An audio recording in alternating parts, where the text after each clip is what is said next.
समाजवादी पार्टीने आता मिलिंद नार्वेकरांच्या ट्विटकडे बोट ठेवलेलं आहे। बाबरी मशीद पाडल्याच्या समर्थनार्थ हे ट्विट आहे।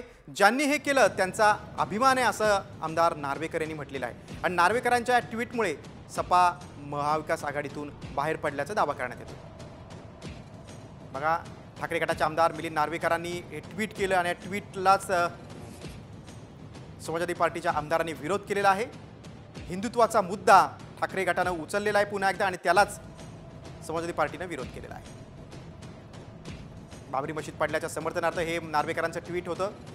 ज्यांनी हे केलं त्यांचा अभिमान आहे अशा शब्दात नार्वेकरांनी हे ट्विट केलं होतं आणि त्यावरूनच सपांनी संताप व्यक्त केला।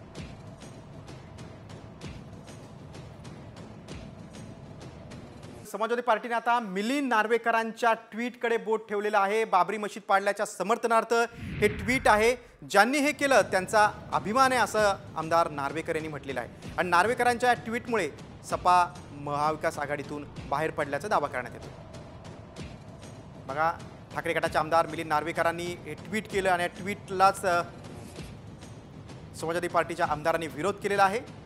हिंदुत्वाचा मुद्दा ठाकरे गटाने उचललेला आहे पुन्हा एकदा आणि त्यालाच समाजवादी पार्टीने विरोध केलेला आहे।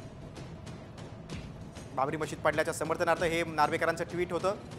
ज्यांनी हे केलं त्यांचा अभिमान आहे अशा शब्दात नार्वेकरांनी हे ट्विट केलं होतं आणि त्यावरूनच सपांनी संताप व्यक्त केला।